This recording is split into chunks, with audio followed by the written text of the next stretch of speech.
कैसे हैं आप लोग। अब तक आपने मौसम एवं जलवायु विज्ञान से संबंधित एक इम्पॉर्टेंट चैप्टर से संबंधित लेक्चर को सुनने और समझने का प्रयास किया होगा। अब आज पहले ऑब्जेक्टिव क्वेश्चन की सहायता से हम लोग अपने कॉन्सेप्ट को फिर से रिव्यू करने का प्रयास करेंगे, यह समझने का प्रयास करेंगे कि कहाँ तक अब तक डेवलप किए गए कॉन्सेप्ट के आधार पर ऑब्जेक्टिव क्वेश्चन सॉल्व कर पा रहे हैं, और साथ ही स्लाइड में दिए गए इंपॉर्टेंट पॉइंट्स की सहायता से लास्ट लेक्चर में डिस्कस किए टॉपिक को रिकैप भी करेंगे। तो चलिए कुछ ऑब्जेक्टिव क्वेश्चन को पहले सॉल्व करते हैं, फिर आगे बढ़ेंगे।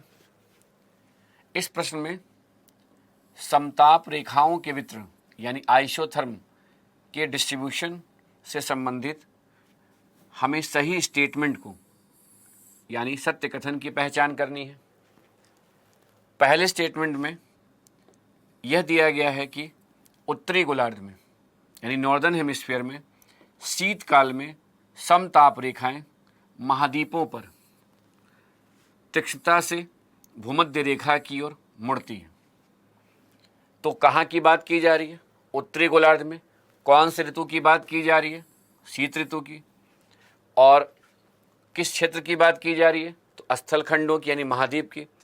जैसा कि आप यह जानते हैं कि समताप रेखाएं अक्षांश रेखाओं के समानांतर तभी होंगी जब पृथ्वी की सतह समांगी होगी, क्योंकि स्थल और जल की सतह के विभिन्न ऊष्मन के कारण, डिफरेंशियल हीटिंग के कारण कहीं ना कहीं समान अक्षांश के सभी स्थानों का तापमान एक समान नहीं रहता है। इसलिए ही तापीय विसंगति की स्थिति उत्पन्न होती है। और कहीं ना कहीं दो इम्पॉर्टेंट पॉइंट को हमें हमेशा ध्यान में रखना है कि जहाँ पर अपेक्षाकृत अधिक तापमान अर्थात पॉजिटिव एनोमली होता है, यानी अक्षांशीय तापमान से वास्तविक तापमान अधिक होता है, वहाँ समताप रेखाएं ध्रुवों की ओर मुड़ जाती हैं। और जहाँ अपेक्षाकृत कम तापमान अर्थात निगेटिव एनोमली होता है, वहाँ समताप रेखाएं विषुवत रेखा की ओर मुड़ जाती हैं। अब यहाँ प्रश्न है, स्टेटमेंट में कहीं ना कहीं यह कहा जा रहा है कि शीत ऋतु के समय महाद्वीपों पर समताप रेखा भूमध्य रेखा की ओर मुड़ जाती है। तो ये बात सही है, क्योंकि ठंड के समय स्थल की सतह का तापमान समुद्र की सतह की तुलना में कम रहता है, यानी वहाँ निगेटिव एनोमली के कारण तापमान अपेक्षाकृत कम होने से ही समताप रेखाएं विषुवत रेखा अर्थात भूमध्य रेखा की ओर मुड़ जाती है। तो इस आधार पर देखा जाए तो ये पहला स्टेटमेंट क्या है? करेक्ट है। दूसरे स्टेटमेंट में यह लिखा है कि उत्तरी गोलार्ध में ताप प्रवणताएं थर्मल ग्रेडियंट, ग्रेडियंट का मतलब होता है डिफरेंस, अंतर, गर्मियों में शीतकाल की अपेक्षा ज़्यादा होती है। अब यहाँ देखिए, उत्तरी गोलार्ध में ग्रीष्म ऋतु के समय जो टेम्परेचर डिफरेंस होता है वो ठंड की अपेक्षा अधिक होता है। तो अब यहाँ समझना आवश्यक है कि उत्तरी गोलार्ध में स्थल खंडों की अधिकता है, और जहाँ पर स्थल खंडों की अधिकता होगी वहाँ पर कहीं ना कहीं ऊष्मन और शीतलन का दर भी अधिक होगा, क्योंकि यह भी आप जानते हैं कि स्थल की सतह की विशिष्ट ऊष्मा समुद्र की सतह या जल की सतह से कम होने के कारण ही स्थल जल्दी गर्म भी होता है और जल्दी ठंडा भी होता है।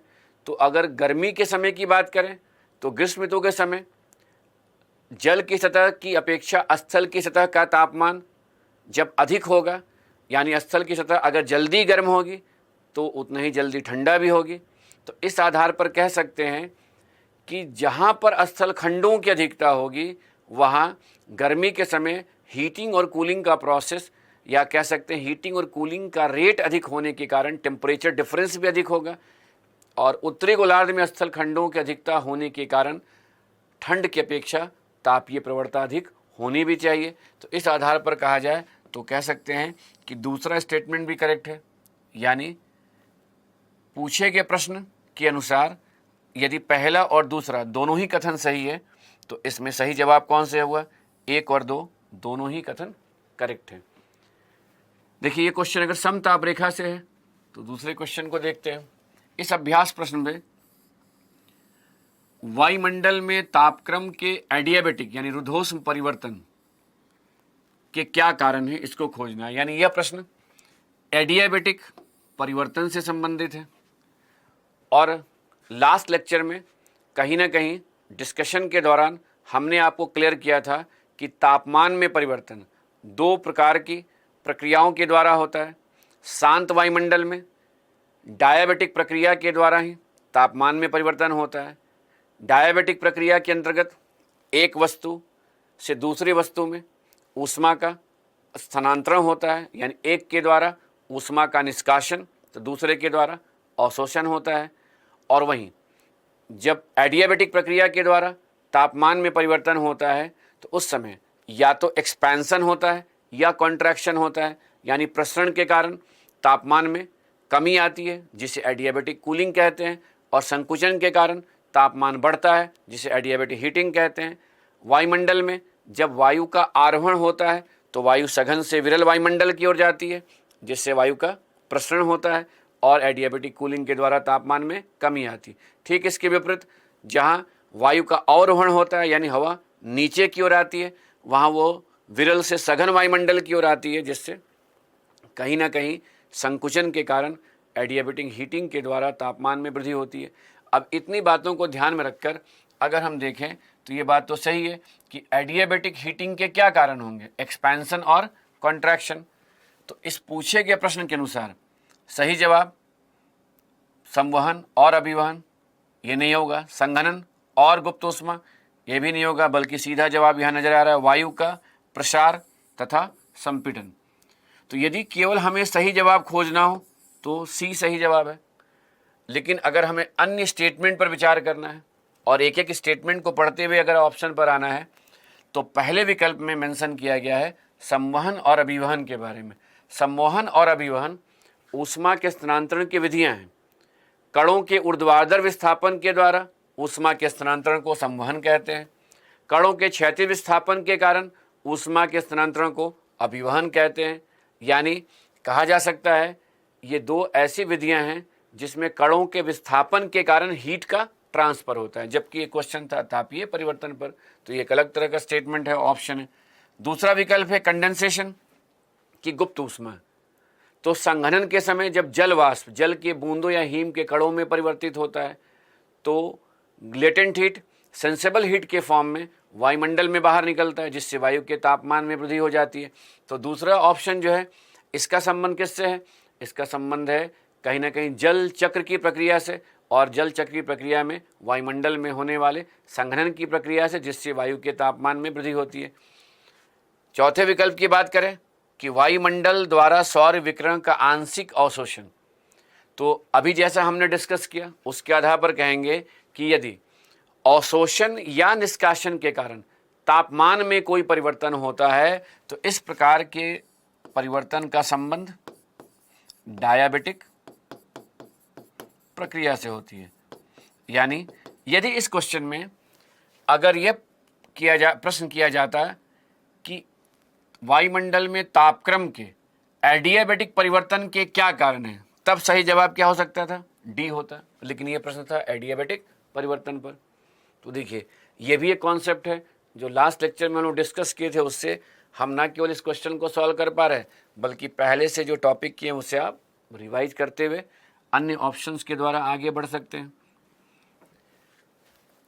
इस प्रश्न में ग्रीष्म और शीत ऋतु में समताप रेखाएं अधिक उत्तर या दक्षिण की तरफ झुकी मिली है। तो यह भी प्रश्न आइसोथर्म यानी समताप रेखाओं से संबंधित है, और यहाँ प्रश्न कर रहा है कि गर्मी हो या ठंड का मौसम, जो समताप रेखाएं हैं वो उत्तर और दक्षिण की ओर जो मुड़ती हैं वो कहाँ ऐसा देखने को मिलेगा। तो देखिए पहला विकल्प दिया है एशियाई भूखंड। तो यहाँ यह समझना है कि स्थल खंडों पर जैसे जैसे हम समुद्र के तट से दूर जाएंगे, स्थलीय प्रभाव के बढ़ने के कारण तट से दूर स्थित वह क्षेत्र जहाँ महाद्वीपीयता का प्रभाव होता है वहाँ गर्मी के समय स्थल का तापमान अपेक्षाकृत अधिक हो जाता है और ठंड के समय अपेक्षाकृत कम हो जाता है। तो समताप रेखाएं उत्तर या दक्षिण की ओर गर्मी या ठंड में स्थल खंडों पर कहाँ मुड़ सकती हैं? जब हम तट से दूर स्थलीय क्षेत्र में जाएंगे। जबकि यहाँ पर एक जनरल स्टेटमेंट दिया गया एशियाई भूखंड पर, यानी यह स्पष्ट नहीं किया गया है कि एशियाई भूखंड के किस क्षेत्र में। तो इसलिए हम यहाँ ये नहीं कह सकते हैं कि एशियाई भूखंड पर सभी जगह समताप रेखाएं उत्तर या दक्षिण को मुड़ जाएगी। तो पूछे गए प्रश्न के अनुसार यह विकल्प करेक्ट नहीं है। दूसरा देखिए अटलांटिक महासागर पर। तो अब यहाँ ध्यान दीजिएगा कि महासागर की सतह के समांगी होने के कारण कहीं ना कहीं ऊष्मन का दर जो होता है वो अधिक और कम की बजाय नगण्य रहता है, क्योंकि जल की सतह की विशिष्ट ऊष्मा अधिक होती है, जिसके कारण हीटिंग और कूलिंग का रेट कम होता है। इसलिए महासागर में वार्षिक तापांतर नगण्य रहता है, यानी गर्मी और ठंड के समय तापांतर बहुत अधिक नहीं होने के कारण यहाँ तापीय विसंगति का प्रभाव भी कम रहता है। इसलिए ही जो समताप रेखाएं होती हैं वो महासागर की सतह पर अक्षांश रेखाओं के लगभग समानांतर होती है। लेकिन यहाँ ये भी समझना आवश्यक है कि महासागर का वह भाग जहाँ स्थल खंडों का प्रभाव अधिक होगा वहाँ पर तापमान में परिवर्तन हो सकता है। लेकिन अगर हम प्रशांत महासागर और अटलांटिक महासागर की बात करें तो प्रशांत महासागर के बाद अटलांटिक महासागर विश्व का दूसरा सबसे बड़ा महासागर है, जहाँ स्थल खंडों का प्रभाव अपेक्षाकृत कम रहता है। इसलिए यहाँ समताप रेखाओं के उत्तर या दक्षिण की ओर मुड़ने की संभावनाएं महासागर पर क्या होगी? कम होगी। इसलिए यह विकल्प भी सही नहीं है। अब तीसरे ऑप्शन पे आते हैं, ऑस्ट्रेलिया में। फिर से वही बात है कि यहाँ यह स्पष्ट नहीं हो रहा है कि ऑस्ट्रेलिया के कौन से क्षेत्र की बात की जा रही है। और ऑस्ट्रेलिया में अगर देखा जाए तो तट हो या स्थल खंड हो तो ऑस्ट्रेलिया एक आइलैंड कॉन्टिनेंट है, जहाँ स्थलीय प्रभाव भी अपेक्षाकृत क्या रहेगा? कम रहेगा, समुद्रवर्ती प्रभाव भी रहेगा। तो यहाँ पर भी समताप रेखाओं के उत्तर या दक्षिण में मुड़ने की संभावना क्या हो गई? कम हो गई। तो इसलिए कहेंगे ये ऑप्शन भी कहीं ना कहीं क्वेश्चन के अकॉर्डिंग करेक्ट नहीं है। अब लास्ट ऑप्शन जो बचा वो हिंद महासागर। अब यहाँ ध्यान देना है कि उत्तरी हिंद महासागर लगभग स्थल खंडों से घिरा हुआ है। अगर आप मैप को देखेंगे तो ऐसा प्रतीत होगा कि उत्तरी हिंद महासागर महासागर ना होकर एक अंशतः जलीय यानी जलीय भाग है, जो लगभग चारों तरफ से स्थल खंडों से घिरा होने के कारण सागर के समान दिखाई देगा। लेकिन यहाँ स्थल खंडों का प्रभाव अधिक होने से महासागर की सतह पर गर्मी के समय अपेक्षाकृत अधिक तापमान हो जाता है और ठंड के समय तापमान थोड़ा कम रहता है। यानी अगर कहा जाए तो प्रशांत महासागर, अटलांटिक महासागर और हिंद महासागर के उत्तरी भाग में जहाँ स्थल खंडों का प्रभाव अधिक है वहाँ समुद्रवर्ती प्रभाव कम होने के कारण समताप रेखाएं उत्तर या दक्षिण की ओर मुड़ जाती हैं। तो इस आधार पे कहा जाए तो यहाँ ये क्वेश्चन कौन सा है? डी। अगर ये विकल्प नहीं होता तो हम कह सकते थे एशियाई भूखंड। इसलिए एशियाई भूखंड ऑप्शन के रूप में लेते हैं क्योंकि एशियाई भूखंड का भी पूर्व पश्चिम विस्तार अधिक है। इसलिए एशियाई भूखंड पे स्थलीय प्रभाव के अधिक होने की संभावना क्या हो जाती है? बढ़ जाती है। लेकिन जो क्वेश्चन किया गया उसके अनुसार डी सही जवाब होगा। अब चलते हैं नेक्स्ट क्वेश्चन को देखते हैं। इस प्रश्न में लैप्स रेट यानी ताप ह्रास दर से संबंधित कथनों पर हमें विचार करना है और सत्य कथन को पहचानना है कि इनमें से कौन कौन से करेक्ट स्टेटमेंट है।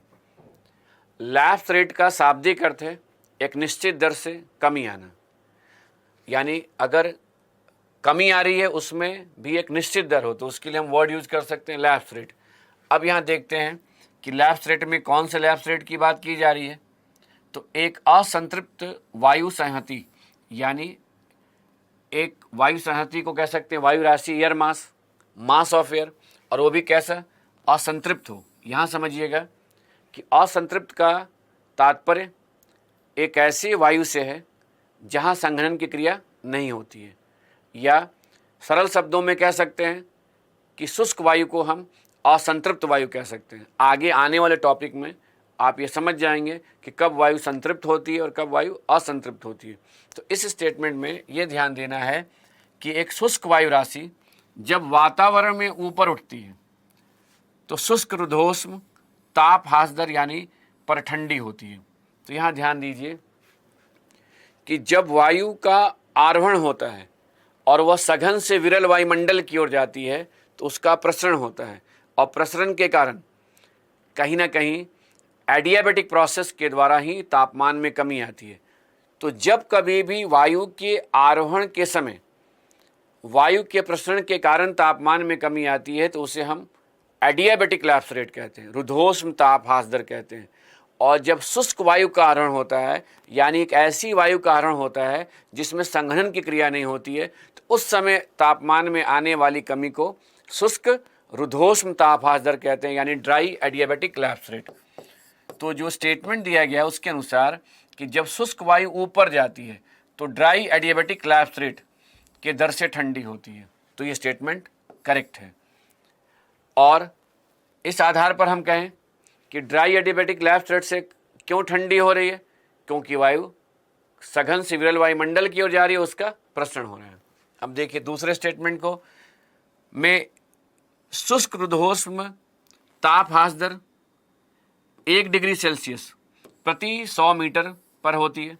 तो यहाँ समझिएगा, जब शुष्क वायु का आरोहण के कारण तापमान में कमी आती है तो वह लगभग 10 डिग्री सेल्सियस प्रति किलोमीटर के दर पर होती है, यानी लगभग 1 किलोमीटर की ऊंचाई तक जाने पर वायु के प्रसरण के कारण उसका तापमान 10 डिग्री सेल्सियस कम हो जाता है। तो इस आधार पर देखें कि यहाँ लिखा है कि 1 डिग्री सेल्सियस प्रति 100 मीटर पर तापमान कम हो जाता है। तो सही बात है कि अगर 100 मीटर पर 1 डिग्री सेल्सियस तापमान कम हो रहा है तो 1000 मीटर की ऊंचाई में जाने पर वायु का तापमान 10 डिग्री सेल्सियस कम हो जाएगा, क्योंकि DALR 10 डिग्री सेल्सियस प्रति किलोमीटर के बराबर होती है। अब ध्यान दीजिए, इसका मतलब कि ये जो डेटा स्टेटमेंट दिया गया ये भी करेक्ट है। तीसरे स्टेटमेंट को अगर देखें तो यहाँ लिखा है आर्द्र रुद्धोष्म ताप हास दर यानी वेट एडियाबेटिक लैप्स रेट, जिसे सैचुरेटेड एडियाबेटिक लैप्स रेट भी कहा जाता है। तो कब वायु संतृप्त होती है, कब वो वेट होती है? जब कंडेंसेशन के समय या कंडेंसेशन के कारण जल वाष्प जल की बूंदों या हिम के कणों में परिवर्तित होता है। अब यहाँ ध्यान दीजिए कि संघनन के समय जब जलवाष्प का जल के बूंदों या हिम के कणों में परिवर्तन होता है तो कहीं ना कहीं उस समय गुप्त ऊष्मा का संवेदनशील ऊष्मा के रूप में निष्कासन होने के कारण वायु के तापमान में वृद्धि होती है। तो आप सोचिए, एक तरफ कंडेंसेशन के कारण वायु के तापमान में वृद्धि हो रही है और दूसरी तरफ अगर वही वायु ऊपर की ओर जाएगी तो उसके एक्सपेंशन के कारण, प्रसरण के कारण एडियाबेटिक प्रोसेस के द्वारा तापमान में भी कमी आएगी। तो इमेजिन कीजिए कि अगर वायु का आरोहण हो रहा है और उस समय कंडेंसेशन की भी प्रक्रिया हो रही है तो केवल तापमान में कमी नहीं आएगी बल्कि तापमान में एक तरफ से वृद्धि भी होगी। अब सोचिए, तो इस आधार पर कह सकते हैं कि सैचुरेटेड एडियाबेटिक लैप्स रेट जो होगा वह कहीं ना कहीं ड्राई एडियाबेटिक लैप्स रेट से क्या हो जाएगा, कम हो जाएगा। क्योंकि ये पहले भी डिस्कस करने के दौरान हमने आपको क्लियर किया था कि अगर 10 डिग्री सेल्सियस प्रति किलोमीटर की दर से तापमान में कमी आ रही है, किसके कारण? वायु के प्रसरण के कारण। और कंडेंसेशन से मान लिया 5 डिग्री सेल्सियस की दर से तापमान बढ़ रहा है, तो एक तरफ 5 डिग्री सेल्सियस 1 किलोमीटर की ऊंचाई तक में तापमान बढ़ा और एक तरफ 10 डिग्री सेल्सियस कम हो गया, तो नेट कितना हो गया? 5 डिग्री सेल्सियस कम होगा।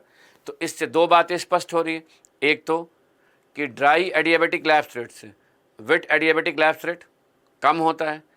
साथ में ऐसा क्यों होता है? क्योंकि इस समय केवल तापमान में कमी ही नहीं आती है बल्कि कंडेंसेशन के कारण तापमान में वृद्धि भी होती है। दूसरी बात यहाँ ये भी स्पष्ट हो जानी चाहिए कि कंडेंसेशन के समय जो हीट का ऊष्मा का निष्कासन होता है उसके निष्कासन का कोई निश्चित दर नहीं होता है। इसलिए हम ये भी कह सकते हैं कि हम ड्राई एडियाबेटिक लैप्स रेट तो फिक्स होता है लेकिन वेट एडियाबेटिक लैप्स रेट जो है वो फिक्स नहीं होता है, इसमें कहीं ना कहीं परिवर्तन या इसका एक अपना रेंज होता है। अब इतनी बातों को ध्यान में रखकर हम नेक्स्ट स्टेटमेंट को समझें कि वेट एडियाबेटिक लैप्स रेट प्रति 100 मीटर पर 0.4 डिग्री सेल्सियस से 0.9 डिग्री सेल्सियस के बीच परिवर्तित हो सकती है। तो डेटा से क्लियर हो रहा है कि यह 1 डिग्री सेल्सियस से कम है, तो होना भी चाहिए। साथ में ये भी क्लियर हो रहा है कि ये फिक्स नहीं होता है बल्कि परिवर्तित हो सकती है। क्यों? क्योंकि ऊष्मा के निष्कासन का दर यानी संघनन के समय जो तापमान में वृद्धि होती है वो कोई निश्चित दर से नहीं होती है। तो इस आधार पर कहें तो ये भी स्टेटमेंट क्या है, करेक्ट है। अब देखिए फोर्थ स्टेटमेंट पर अगर आते हैं तो यहाँ लिखा है ड्राई एडियाबेटिक लैप्स रेट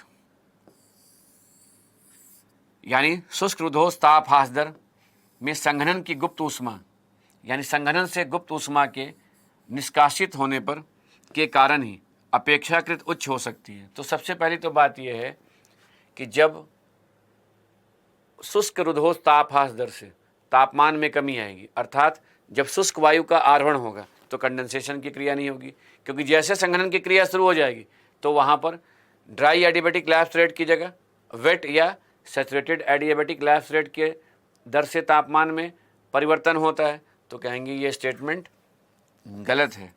इस आधार पर जो प्रश्न है उसका सही जवाब हुआ 1, 2 और 3, तीनों ही स्टेटमेंट करेक्ट है, यानी डी करेक्ट आंसर हुआ। लेकिन देखिए यहाँ समझिएगा, हम लोग जो ऑब्जेक्टिव क्वेश्चन को यहाँ सॉल्व कर रहे हैं उसका उद्देश्य जो पहले से टॉपिक तैयार किए हैं उसे ऑब्जेक्टिव क्वेश्चन के माध्यम से रिवाइज करने से संबंधित है।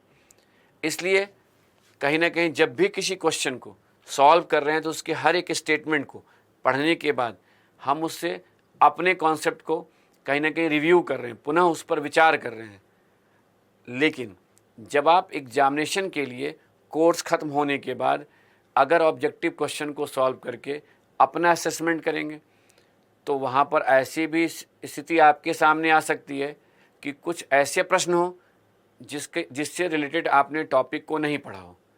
तो ऐसी स्थिति में क्वेश्चन सॉल्व करते समय हमें टेक्निक को भी अप्लाई करना पड़ेगा। तो यहाँ समझिए कि मान लीजिए कि आप इस टॉपिक का अध्ययन नहीं किए होते, आपको lapse rate, adiabatic, dry adiabatic lapse rate in सब के बारे में कोई जानकारी नहीं होती, तो आप उसके बावजूद भी कैसे क्वेश्चन सॉल्व कर पाते? तो इसको देखिए, यहाँ दिया हुआ है कि शुष्क रुद्धोष्म ड्राई और साथ में वर्ड दिया गया कंडेंसेशन। तो इन दो वर्ड को अगर आप लिंक कीजिएगा तो आंसर मिल जाएगा कि ड्राई एयर में कंडेंसेशन क्यों होगा, क्योंकि जब कंडेंसेशन होगा तो वायु में तो नमी बढ़ जाएगी, जलवाष्प जल में परिवर्तित हो जाएगा। तो कहेंगे दोनों वर्ड तो एक दूसरे को कॉन्ट्राडिक्ट कर रहा है, इसलिए ये तो स्टेटमेंट गलत होना ही चाहिए। और देखिए विकल्प में जाएंगे तो ए में भी, बी में भी और सी, तीनों विकल्प में 4 जो है स्टेटमेंट यानी फोर्थ स्टेटमेंट को शामिल किया गया है। तो कहेंगे जब चौथा स्टेटमेंट गलत है तो ए, बी, सी तो करेक्ट होगा नहीं, तो 1 और 2, 3 यानी डी ही करेक्ट आंसर होना चाहिए। ऐसा टेक्निक हम लोग को अभी यहाँ नहीं अप्लाई करना है, बल्कि इसकी जगह हम लोगों को अभी ऑब्जेक्टिव क्वेश्चन को सॉल्व करते समय कोर्स को रिवाइज करना है, और स्लाइड में भी जो इंपॉर्टेंट पॉइंट्स आ रहे हैं उसको भी पढ़ते समय कोर्स को रिवाइज करना है। चाहे क्यों ना लगे कि हम पहले से जान रहे हैं, उसी पर तो पुनः विचार करें, क्योंकि जितना अलग अलग ढंग से हम इस तरह से टॉपिक को सोचते रहेंगे उतना ही किसी एक ही डायमेंशन में टॉपिक को ध्यान में रखना मतलब हो गया कहने के रटने की प्रक्रिया को फॉलो करना, वो हमें करना नहीं है। तो चलिए इस क्वेश्चन का जवाब भी हम अपने कॉन्सेप्ट के आधार पर दे सकते हैं। अब देखिए, यह प्रश्न कथन और कारण पर आधारित है। इस कथन में दिया गया है कि आर्द्र रुद्धोष्म ताप ह्रास दर यानी wet adiabatic lapse rate dry adiabatic lapse rate से कम होता है।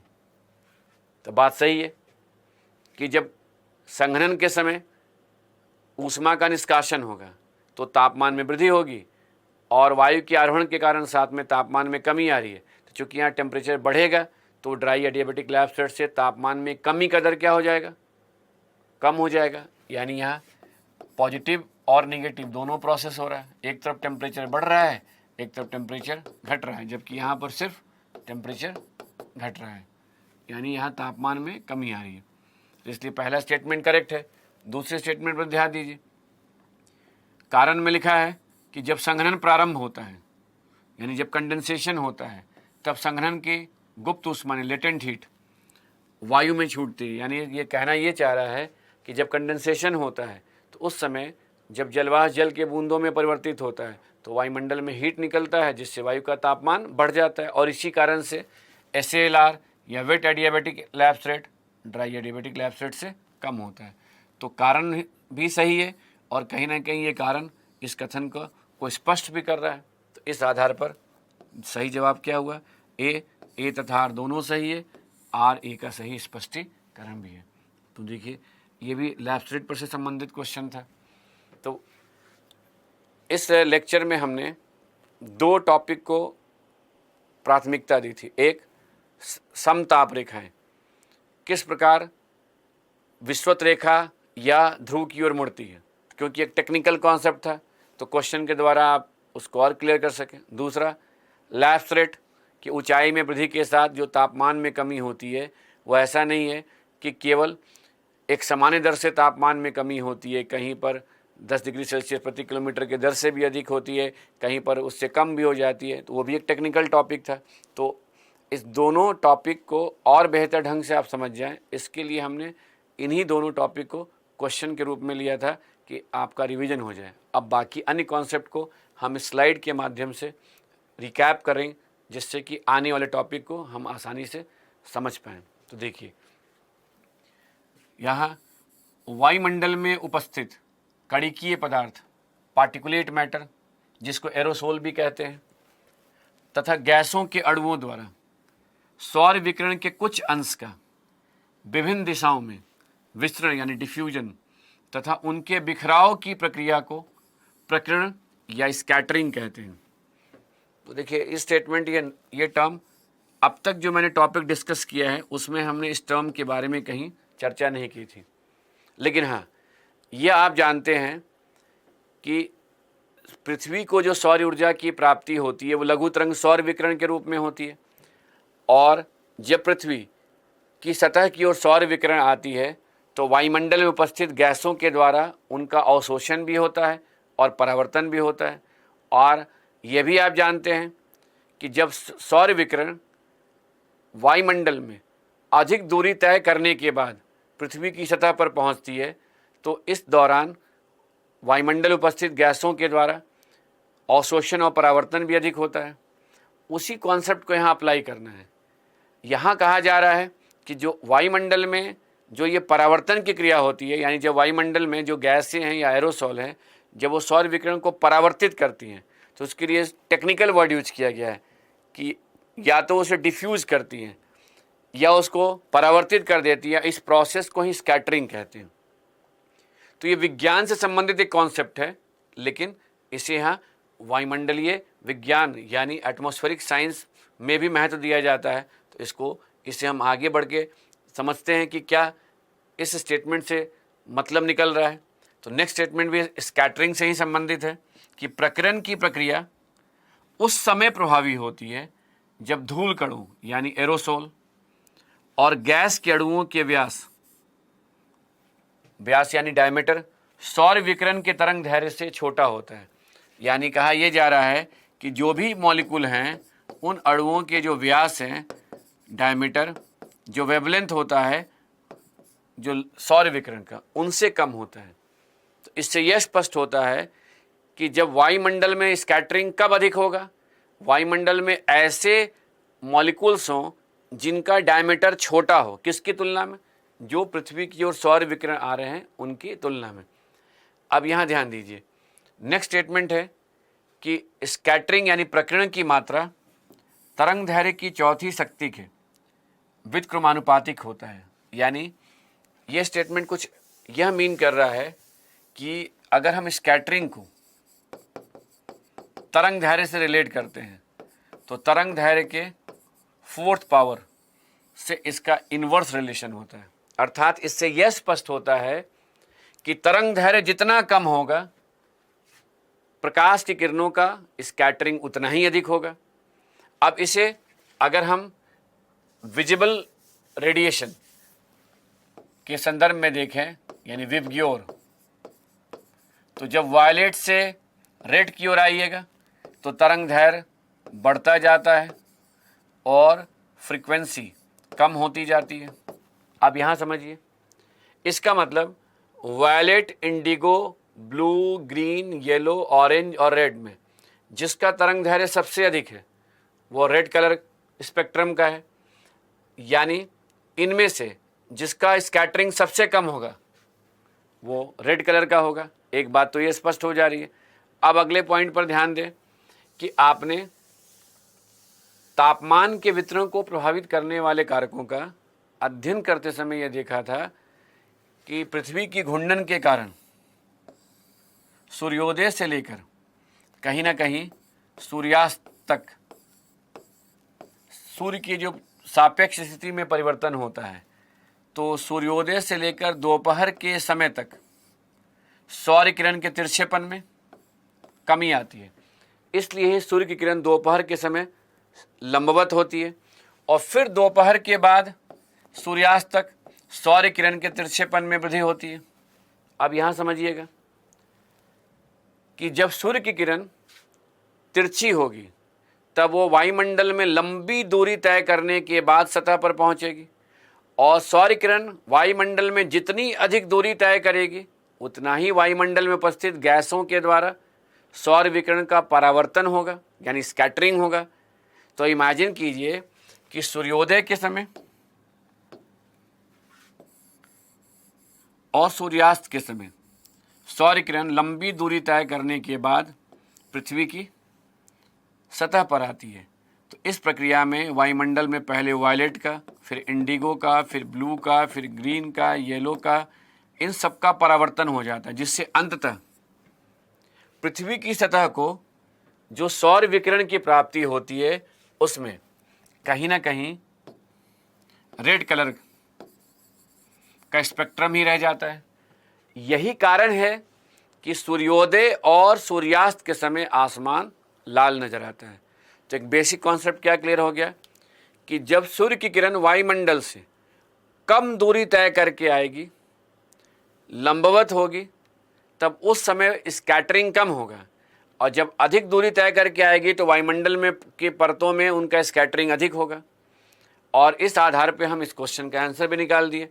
अब सोचिए कि इससे ये भी है कि अगर कोई कहेगा आसमान नीला नज़र क्यों आता है, तो कहेंगे ड्यू टू स्कैटरिंग, क्योंकि उस समय वायुमंडल में उपस्थित गैसों के द्वारा ब्लू कलर का जो स्कैटरिंग होता है। तो सोचिए वायलेट, इंडिगो और ब्लू, तो अधिक ऊंचाई पर देखने पर ऐसा लगेगा कि ब्लू कलर दिखाई दे रहा है। क्यों? क्योंकि उस समय जो वायुमंडल में उपस्थित गैस हैं वो ब्लू कलर के स्पेक्ट्रम को के पहले अन्य स्पेक्ट्रम को परावर्तित करते हैं। उस कारण से ब्लू जो है सतह पर आने के पहले हमें ब्लू कलर का लाइट दिखाई देता है। तो इस तरह के 2-3 क्वेश्चन आपसे पूछे जा सकते हैं। ये था, हालांकि जो ये टॉपिक है और ये स्टेटमेंट थे, ये पहला स्टेटमेंट, दूसरा स्टेटमेंट, तीसरा स्टेटमेंट, ये तीनों ही स्टेटमेंट का संबंध साइंस से है, लेकिन इसे यहाँ हमें अप्लाई करते हुए इस तरह के स्टेटमेंट को भी समझते हुए चलना है कि स्कैटरिंग होता क्या है। अब आते हैं नेक्स्ट स्टेटमेंट पे। यहाँ दिया है कि पृथ्वी की सतह पर किसी भी स्थान विशेष के तापमान को प्रभावित करने वाले कारकों में प्रति इकाई क्षेत्र में प्राप्त होने वाली सौर ऊर्जा की मात्रा सर्वाधिक महत्वपूर्ण कारक है। तो ध्यान दीजिए कि हम लोग यह जानते हैं अब कि पृथ्वी के लिए ऊष्मा का मुख्य स्रोत सूर्य है।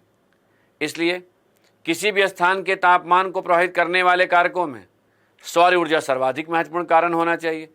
और किसी भी क्षेत्र में प्रति इकाई क्षेत्र में प्राप्त होने वाली सौर ऊर्जा की मात्रा को निर्धारित करने वाला कारक कौन सा है? पृथ्वी की सतह और सौर किरण के मध्य निर्मित आपतन कोण, यानी जहाँ पर सूर्य की किरण सीधी पड़ती है वहाँ पर वायुमंडल में उपस्थित गैसों के द्वारा अवशोषण परावर्तन कम होता है, इसलिए सतह को सौर ऊर्जा की प्राप्ति भी अधिक होती है, इसलिए वहाँ का तापमान अधिक होता है। ऐसा भी हम लोग डिस्कशन के दौरान स्कैटरिंग में भी देखें। और जैसे जैसे सूर्य किरण तिरछी होती जाएगी वो वायुमंडल में अधिक दूरी तय करने के बाद सतह पर आएगी तो सतह को सौर ऊर्जा की प्राप्ति कम होगी। इसलिए ये स्टेटमेंट से ये स्पष्ट हो रहा है कि आपतन कोण प्रति इकाई क्षेत्र में प्राप्त होने वाली सौर ऊर्जा की मात्रा को निर्धारित करता है, और इस कारण से ही सूर्य की किरण जहाँ लंबवत होती है वहाँ का तापमान सबसे अधिक होना चाहिए। इसलिए अब नेक्स्ट स्टेटमेंट को देखते हैं।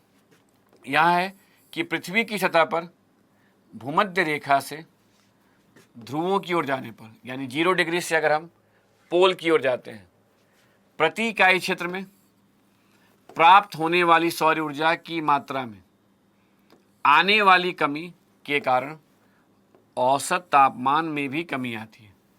तो पहला प्रश्न तो ये उठता है कि अगर हम इक्वेटर से पोल की ओर जा रहे हैं, चाहे 90 डिग्री नॉर्थ की ओर या 90 डिग्री साउथ की ओर, तो सौर ऊर्जा की मात्रा में कमी क्यों आती है? तो कहेंगे पृथ्वी की गोलाभ आकृति के कारण ही सौर ऊर्जा की मात्रा में कमी आती है, क्योंकि पृथ्वी की गोलाभ आकृति के कारण ही इक्वेटर से पोल की ओर जाने पर सौर किरण के तिरछेपन में वृद्धि होती है, जिससे कि तापमान में भी कमी आती है। तो इस स्टेटमेंट से 2-3 बातें जो पहले समझें उसे फिर से आपने रिवाइज कर लिया कि पहला पृथ्वी की गोलाभ आकृति, दूसरा सौर किरण के तिरछेपन में होने वाली वृद्धि या आपतन कोण में कमी के कारण ही औसत तापमान में कमी आती है।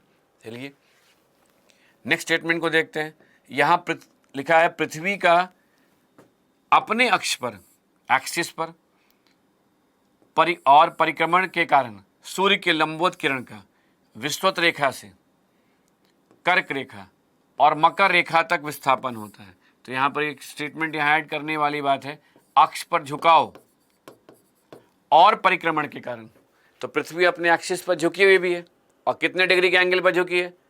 तो 23.5 डिग्री के एंगल पर झुकी हुई है, और सूर्य के चारों तरफ छाती तल पर परिक्रमण भी करती है, जिसके कारण सूर्य की सीधी रेखा विषुवत रेखा से कर्क रेखा तक और विषुवत रेखा से मकर रेखा तक विस्थापन होता है। मार्च से जून के बीच में कर्क रेखा की ओर और सितंबर से दिसंबर के बीच में मकर रेखा की ओर विस्थापन होता है।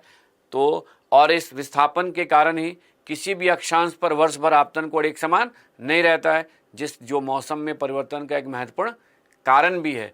और इस आधार पे ये भी हमने देखा था कि चूंकि कर्क और मकर रेखा के मध्य में ही सूर्य की किरण सीधी पड़ती है, इसलिए कर्क और मकर रेखा के मध्य स्थित क्षेत्र का तापमान उच्च अक्षांशीय और मध्य अक्षांशीय प्रदेश से अधिक रहता है, जिसके कारण इसे उष्णकटिबंधीय प्रदेश भी कहते हैं। देखिए नेक्स्ट स्टेटमेंट पर अगर देखें तो यहाँ लिखा है इक्विनॉक्स, विषुवों के समय, जिसका संबंध किससे है? मार्च या सितंबर से। विषुवत रेखा पर, यानी विषुव कब कहेंगे? जब सूर्य की किरण विषुवत रेखा पर सीधी पड़ती है। ग्रीष्मयनांत के समय कर्क रेखा पर। ग्रीष्मयनांत के समय क्या होता है? उत्तरी ध्रुव सूर्य की तरफ और दक्षिणी ध्रुव सूर्य से दूर होता है, और उस समय सूर्य की किरण कहाँ सीधी पड़ती है? 23.5 डिग्री उत्तरी अक्षांश पे कर्क रेखा पर। और शीतअयनांत के समय मकर रेखा पर। तो सही बात है कि जब शीतअयनांत का समय होता है, उत्तरी ध्रुव सूर्य से दूर होता है, दक्षिणी ध्रुव सूर्य के समीप होता है, तब सूर्य की किरण मकर रेखा पर सीधी पड़ती है। तो लंबवत होने के कारण अन्य समय की अपेक्षा अधिक तापमान रहता है। तो सही बात है कि इक्वेटर पर इक्विनॉक्स के समय यानी मार्च और सितंबर के समय, कर्क रेखा पर ग्रीष्मयनांत यानी जून के समय, और मकर रेखा पर दिसंबर के समय अन्य समय की अपेक्षा अधिक तापमान रहता है, जिसका महत्वपूर्ण कारण है क्योंकि उस समय सूर्य की किरण वहाँ सीधी पड़ती है, और वहाँ सूर्य की किरण के सीधे पड़ने का महत्वपूर्ण कारण है पृथ्वी का अपने अक्ष पर झुकाव और परिक्रमण। चलिए नेक्स्ट स्टेटमेंट को देखते हैं। यहाँ पृथ्वी की घूर्णन के कारण सूर्योदय से सूर्यास्त तक किसी भी स्थान पर आपतन कोण एक समान नहीं रहता है। तो यह बात सही है, एक समान नहीं रहता है, क्योंकि सूर्योदय से लेकर दोपहर तक सौर किरण के तिरछेपन में कमी आती है, और दोपहर के बाद सूर्यास्त तक सौर किरण के तिरछेपन में वृद्धि होती है। इसलिए ही दोपहर के समय सौर किरण के लंबवत होने के कारण, तो यहाँ ध्यान दीजिए, दोपहर के समय जब सौर किरण लंबवत होती है, सीधी पड़ती है, तब उस समय प्रति इकाई क्षेत्र में जो सौर ऊर्जा की प्राप्ति होती है वो सबसे अधिक होती है। तो लेकिन यहाँ ये भी स्पष्ट किया गया था कि यह अलग बात है कि सूर्य की किरण दोपहर के समय सीधी पड़ती है और उस समय सौर ऊर्जा की प्राप्ति अधिक होती है, लेकिन तापमान दोपहर के कुछ समय के बाद लगभग 2 घंटे के बाद अधिक होता है, क्योंकि सतह को गर्म होने में कुछ समय भी लगता है। तो देखिए 3-4 बातें यहाँ इस स्लाइड से स्पष्ट हो रही है कि इक्वेटर से पोल की ओर जाने पर तापमान में परिवर्तन का कारण है सौर किरण के तिरछेपन में वृद्धि या आपतन कोण में कमी। पृथ्वी का अपने अक्ष पर झुकाव और परिक्रमण के कारण ही कभी विषुवत रेखा से लेकर कर्क और मकर रेखा के बीच में जो विस्थापन होता है वो कारण है तापमान में मासिक परिवर्तन का, और पृथ्वी का अपने एक्सिस पर रोटेशन के कारण तापमान में दैनिक परिवर्तन होता है। तो यह है स्थानिक परिवर्तन और बाकी दोनों का संबंध है कालिक परिवर्तन से। चलिए ये सारी बातों को आप पहले से जानते हैं, बस अंतर इतना ही है कि स्लाइड को यहाँ लाकर जो मैं इम्पोर्टेंट पॉइंट आपके सामने रखता हूँ कि किसी भी कारणवश आप जो टॉपिक पढ़े, जो डिस्कस किया गया है, उसे आपने रिवाइज नहीं किया, तो कम से कम नेक्स्ट टॉपिक को बिगिन करने के पहले आप नहीं चाहते हुए भी रिवाइज कीजिए, क्योंकि जब हम ऑनलाइन प्लेटफॉर्म के द्वारा आपको किसी सब्जेक्ट में गाइड कर रहे हैं तो हमें यह नहीं पता है कि एग्जैक्टली आप किस प्रकार से लेक्चर को देख रहे हैं, समझ रहे हैं, अपना वर्क कर रहे हैं। मैं यह मान के चल रहा हूँ कि नहीं, आप रिवाइज कर रहे हैं, आप पहले लेक्चर को प्रिपेयर कर ले रहे हैं, अपना नोट्स बना ले रहे हैं, उसके बाद ही नेक्स्ट वीडियो को सुन रहे हैं। लेकिन फिर भी ये आवश्यक नहीं है कि जब कोई भी अगला टॉपिक आए तो इमीडिएटली आप अपने पहले वाले टॉपिक को सोच पाइए तुरंत, क्योंकि इमीडिएट हो सकता है कुछ दिन पहले रिवाइज किया हो। और जो लोग पहली बार टॉपिक पढ़ रहे हैं वो हो सकता है उनके लिए रिकॉल करना और डिफ़िकल्ट हो जाए। साथ में ये भी ध्यान रखिएगा कि प्रिपरेशन से कहीं अधिक हमें क्या करना है, रिवीजन को महत्व देना है। तो रिवीजन को महत्व देते जाइए और केवल तरीका देखते जाइए कि इतने पॉइंट्स ही हैं, इन्हीं को हमें अपने कॉन्सेप्ट जितनी हमें जानकारी उसके आधार पर इलैबोरेट करना है। हाँ, बीच बीच में कुछ स्टेटमेंट मिल सकते हैं आपको, जैसे अभी हम लोग स्कैटरिंग के बारे में देखें तो उससे एक लिंक भी मिल गया कि अच्छा स्कैटरिंग जो है ये टॉपिक जो आप किए ये साइंस में भी इसको जानने की आवश्यकता पड़ती, तो आपके पास लिंक भी बन रहा है, साथ में अच्छा इसका परावर्तन वगैरह से संबंध है। तो ऐसे आगे बढ़ते चलना है। अब देखिए पृथ्वी का अपने अक्ष पर झुकाव और परिक्रमण के कारण विषुवत रेखा को छोड़कर, तो ध्यान दीजिए, अपने अक्ष पर झुकाव और परिक्रमण के कारण इक्वेटर को छोड़कर किसी भी अक्षांश पर वर्ष भर दिन और रात की अवधि एक समान नहीं होती है। तो ये भी लास्ट लेक्चर में डिस्कस किया गया था कि अगर पृथ्वी अपने एक्सिस पर झुकी हुई नहीं होती तो सभी अक्षांशों पर 12 घंटे का दिन और 12 घंटे की रात होती, लेकिन पृथ्वी अपने एक्सिस पर झुकी हुई नहीं है बल्कि परिक्रमण भी करती है। इसलिए गर्मी के समय चाहे आप उत्तरी गोलार्ध में हो या दक्षिणी गोलार्ध में, इक्वेटर से पोल की ओर जाइएगा तो दिन की अवधि बढ़ती जाएगी और ठंड के समय रात की अवधि बढ़ती जाएगी। यानी आर्कटिक सर्किल हो या अंटार्कटिक सर्किल हो, गर्मी के समय आर्कटिक हो या अंटार्कटिक सर्किल, दोनों ही सर्किल में के बाद सूर्यास्त नहीं होगा, और ठंड के समय दोनों ही सर्किल के बाद सूर्योदय नहीं होगा। ये डिस्कस किया गया था। लेकिन इक्वेटर पर वर्ष भर 12 घंटे का दिन और 12 घंटे की रात होती है। चलिए नेक्स्ट स्टेटमेंट को देखते हैं। यहाँ है स्थल और जल पर सूर्य तप की समान मात्रा मिलने पर भी, तो सोचिए स्थल और जल पर सूर्य तप की समान मात्रा कब मिलेगी? जब स्थल और जल के सतह दोनों ही सेम लैटिट्यूड पर हो, क्योंकि जब समान अक्षांशीय प्रदेश होता है तो सभी जगह एंगल ऑफ इंसिडेंस सेम होता है, तभी जाकर सभी जगह समान मात्रा में सूर्य तप की प्राप्ति होगी। फिर भी स्थलीय भाग जलीय भाग की अपेक्षा शीघ्र गर्म तथा शीघ्र ठंडा हो जाता है। कारण, मुख्य कारण, क्योंकि स्थलीय भाग की विशिष्ट ऊष्मा जलीय भाग की अपेक्षा कम होती है, और विशिष्ट ऊष्मा के कम होने के कारण यह स्थल जल्दी गर्म होता है और जल्दी ठंडा होता है। इसलिए तट से दूर जहाँ पर भी आप जाएंगे स्थल का प्रभाव बढ़ता जाएगा। गर्मी में आपको अधिक गर्मी लगेगी, ठंड में अधिक ठंड लगेगी, वार्षिक तापांतर में वृद्धि होती जाएगी। तो देखिए अगला स्टेटमेंट भी क्लियर है कि यही कारण है कि वार्षिक तापांतर का स्थलीय प्रभाव से सीधा संबंध होता है, यानी जहाँ स्थल का प्रभाव सबसे अधिक होगा वहाँ का वार्षिक तापांतर भी अधिक होगा। और इसके लिए एक टर्म भी मैंने यूज किया था, महाद्वीपीयता, इसे कहते हैं कॉन्टिनेंटलिटी। अब देखिए नेक्स्ट स्टेटमेंट को समझते हैं। तट से स्थलीय सतह की ओर जाने पर, अब सोचिए तट से अगर हम स्थल की सतह की ओर जा रहे हैं और अगर समुद्र से दूरी बढ़ती जाएगी तो समुद्रवर्ती प्रभाव कम होता जाएगा और स्थलीय प्रभाव बढ़ता जाएगा। ऐसे में दैनिक तापांतर और वार्षिक तापांतर दोनों में वृद्धि होती है।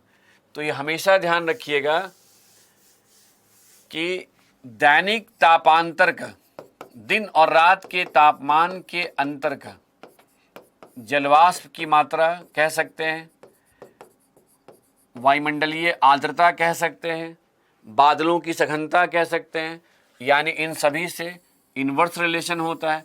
ऐसा हमने एल्बिडो टॉपिक डिस्कस करते समय आपको समझाया भी था।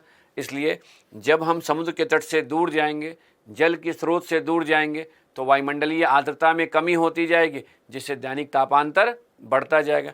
और वहीं अगर वार्षिक तापांतर की बात करें तो अभी पहले स्टेटमेंट में ही क्लियर है कि वार्षिक तापांतर का किससे संबंध होता है, स्थलीय प्रभाव से सीधा संबंध। तो जैसे जैसे हम तट से दूर जाएंगे तो वार्षिक तापांतर में भी वृद्धि होती जाएगी। तो ये क्लियर हो गया स्टेटमेंट। यहाँ दो फैक्ट कारण थे। अब लास्ट स्टेटमेंट को देखते हैं। वायुमंडल को पृथ्वी की सतह से ऊष्मा की अधिक प्राप्ति होने के कारण, तो सही बात है, वायुमंडल को पृथ्वी की सतह से ऊष्मा की प्राप्ति क्या होती है, अधिक होती है, क्योंकि वायुमंडल को जहाँ लघु तरंग सौर विकिरण के रूप में केवल 18 इकाई सौर ऊर्जा की प्राप्ति होती है, वहीं सतह से 42 इकाई ऊष्मा की प्राप्ति होती है। इसलिए वायुमंडल सतह से अधिक गर्म होता है। और इस स्टेटमेंट को अगर हम ध्यान में रखते हुए आगे बढ़ें तो यहाँ लिखा है, इसलिए ही सतह से ऊंचाई में वृद्धि होने पर ऊष्मा के प्रत्यक्ष स्रोत से दूरी बढ़ने के साथ तापमान में कमी आती है। लेकिन यहाँ ध्यान दीजिएगा, कहेगा कि सतह से दूरी बढ़ने के साथ वायु के तापमान में कमी आती है।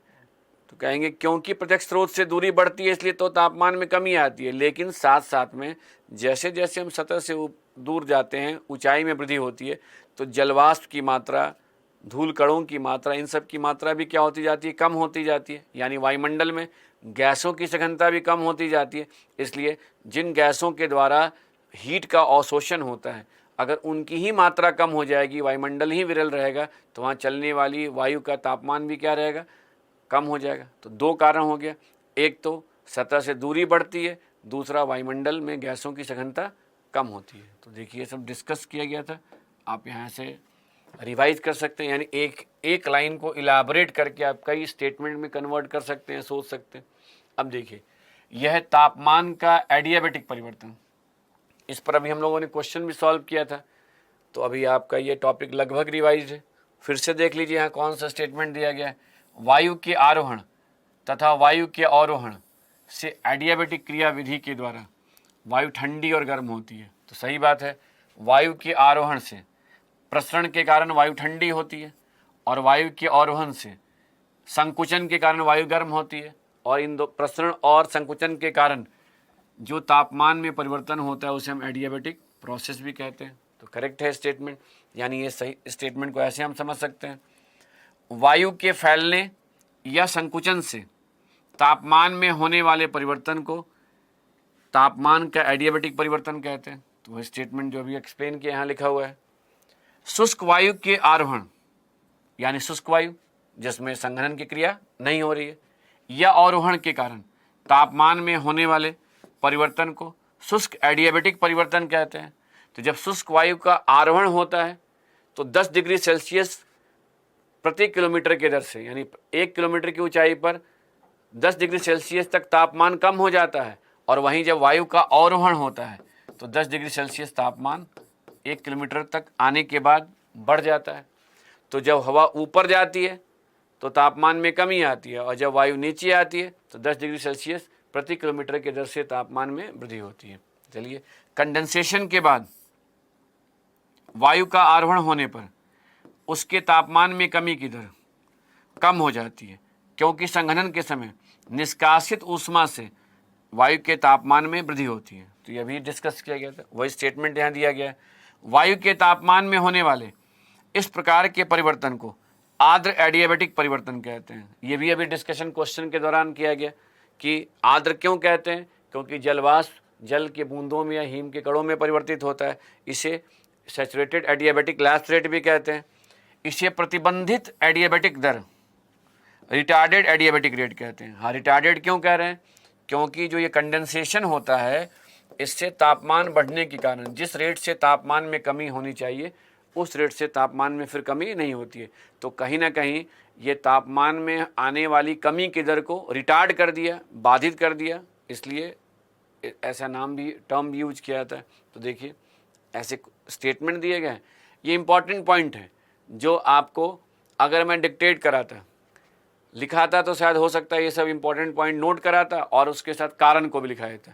कारण हमने समझाया, स्टेटमेंट दिया गया है, इस स्टेटमेंट के साथ आप कारण को रिवाइज कर लीजिए। तो ये था लास्ट लेक्चर तक जो टेम्परेचर से संबंधित इंपॉर्टेंट पॉइंट्स को डिस्कस किए गए थे, उसको हम लोगों ने फिर से रिकैप किया, फिर से उस पर पुनः विचार करते हुए यह सोचने का प्रयास किया कि क्या हम पहले से जो चीज़ों को पढ़े थे उससे अगर अलग अलग ढंग से सोचते हैं तो समझ पा रहे हैं या नहीं। अब जो टॉपिक सेकंड इम्पॉर्टेंट टॉपिक है बेसिक के लेवल पर, वह है वायुमंडलीय आर्द्रता यानी एटमॉस्फेरिक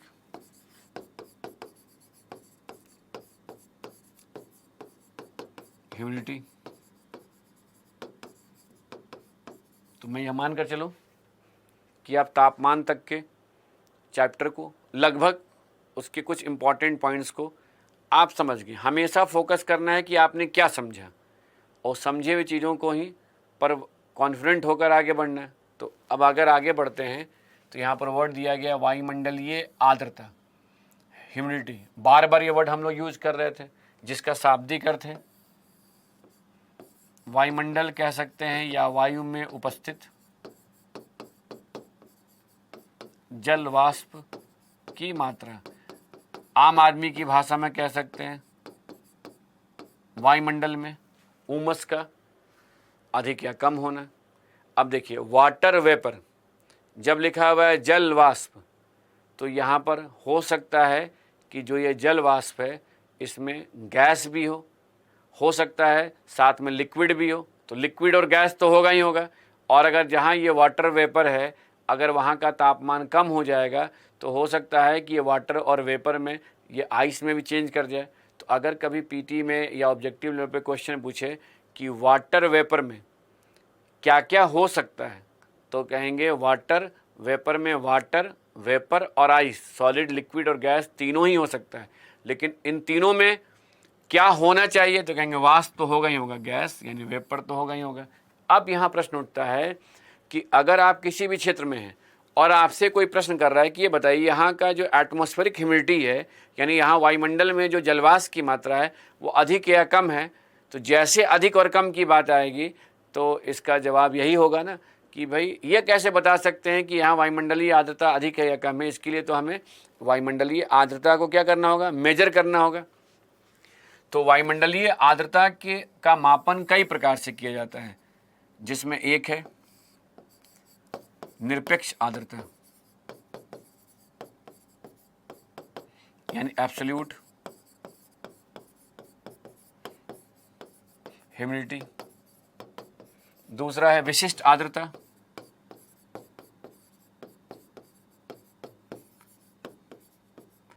स्पेसिफिक ह्यूमिडिटी।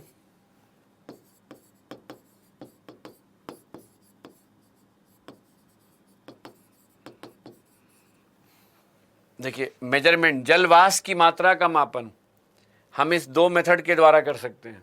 और तीसरा, मौसम में होने वाले परिवर्तन का अध्ययन करने के लिए जब हम वायुमंडलीय आर्द्रता का को अध्ययन के रूप में लेते हैं तो उस समय कहीं ना कहीं इसके साथ सापेक्ष आर्द्रता का महत्व बढ़ जाता है, रिलेटिव ह्यूमिडिटी का।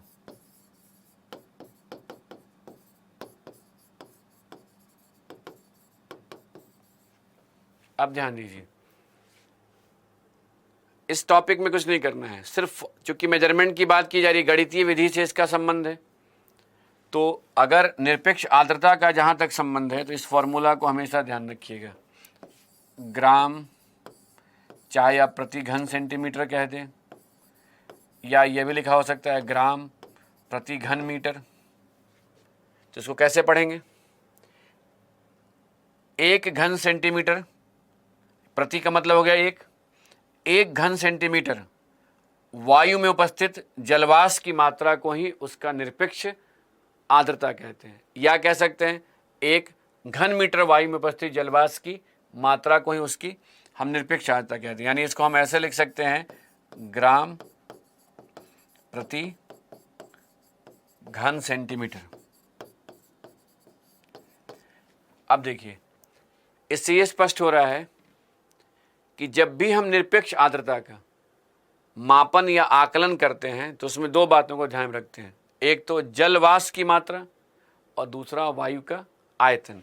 अगर इसे हम आधार बनाकर आगे बढ़ते हैं तो ऐसे समझिए कि यदि हम एब्सोल्यूट ह्यूमिडिटी की बात करें तो इस एब्सोल्यूट ह्यूमिडिटी का कहीं ना कहीं संबंध 2 चीज़ों से है, एक तो जल वाष्प की मात्रा और दूसरा वायु के आयतन से। और फॉर्मूला पर ध्यान दें तो जलवाष्प की मात्रा अपॉन वायु का आयतन। इस आधार पर कह सकते हैं कि एब्सोल्यूट ह्यूमिडिटी का यानी निरपेक्ष आर्द्रता का जल वाष्प की मात्रा से सीधा संबंध कब होगा? जब वॉल्यूम यानी वायु का आयतन कांस्टेंट रहेगा। अब ध्यान दीजिए, वहीं अगर दूसरे कंडीशन को देखें तो एब्सोल्यूट ह्यूमिडिटी का वायु के आयतन से इन्वर्स रिलेशन कब होगा? जब जलवाष्प की मात्रा कांस्टेंट होगी। किसी न किसी एक वेरिएबल को हमें कांस्टेंट के रूप में लेना है, क्योंकि जैसा पहले भी हमने आपको स्पष्ट किया था कि प्रभाव का हमें पहले अध्ययन करना है, फिर कारण को खोजना है। तो प्रभाव क्या है? निरपेक्ष आर्द्रता, और कारण उसके पीछे क्या है? जलवाष्प की मात्रा और वायु का आयतन। तो सीधा, और अगर जो आपसे एकदम स्ट्रेट क्वेश्चन करेगा निरपेक्ष आर्द्रता किसे कहते हैं, तो इसका तो जवाब मिल गया आपको। आप कहेंगे निरपेक्ष आर्द्रता किस पर डिपेंड करता है, तो कहेंगे जो फॉर्मूला दिया है उतना ही तक फोकस करना है, तो कहेंगे जलवाष्प की मात्रा और वायु के आयतन पर डिपेंड करता है। तीसरा स्टेटमेंट, निरपेक्ष आर्द्रता का जलवाष्प की मात्रा से कैसा संबंध होता है, तो सीधा संबंध। कब ऐसा होगा? जब वायु का आयतन फिक्स हो, यानी जैसे जैसे जलवाष्प की मात्रा बढ़ती जाएगी वैसे वैसे निरपेक्ष आर्द्रता बढ़ता जाएगा। अगला स्टेटमेंट, निरपेक्ष आर्द्रता का वायु के आयतन से कैसा संबंध होता है? इन्वर्स रिलेशन, यानी जैसे जैसे वायु का आयतन बढ़ता जाएगा निरपेक्ष आर्द्रता कम हो सकती है। कब? जब जलवाष्प की मात्रा कांस्टेंट हो। अब यहां सोचिए, एक परिवर्तन के पीछे 2 कारण हैं, एक जलवाष्प की मात्रा, दूसरा वायु का आयतन। अब आप खुद सोचिए, जलवाष्प की मात्रा में परिवर्तन का संबंध कई फैक्टर से है। जल का सतह होना चाहिए, उस जल की सतह का तापमान अधिक होना चाहिए, और उस जल की सतह का तापमान वायुमंडल से अधिक होना चाहिए, वाष्पीकरण की प्रक्रिया प्रभावशाली होनी चाहिए। तो वायुमंडल में जलवाष्प की मात्रा में परिवर्तन होने की संभावनाएं वायु के आयतन में होने वाले परिवर्तन की अपेक्षा क्या होगी? बहुत कम होगी। तो अगर हम देखें तो निरपेक्ष आर्द्रता में परिवर्तन के लिए जो 2 कारक उत्तरदायी हैं, उनमें वायु के आयतन में परिवर्तन होने की संभावनाएं अधिक होती हैं। इसलिए कह सकते हैं कि अगर वायु का आयतन बढ़ता जाएगा तो निरपेक्ष आर्द्रता कम होती जाएगी। इस डायग्राम से हम समझ सकते हैं कि सोचिए, ये जो बॉक्स बना हुआ है, इधर जाने पर वॉल्यूम क्या होता जा रहा है? इसका आयतन बढ़ता जा रहा है। यानी ये वायु का जो है आयतन बढ़ता जा रहा है, जलवाष्प की मात्रा कांस्टेंट है। तो जैसे जलवाष्प की मात्रा अगर कांस्टेंट है तो एब्सोल्यूट ह्यूमिडिटी क्या होती जा रही है, कम होती जा रही है। इसको आप ऐसे भी उदाहरण के तौर पे समझ सकते हैं कि जब वायु का आरोहण होगा तो वायु सघन से विरल वायुमंडल की ओर जाएगी, वायु का प्रसरण होगा, आयतन बढ़ेगा तो उसकी निरपेक्ष आर्द्रता में कमी आएगी।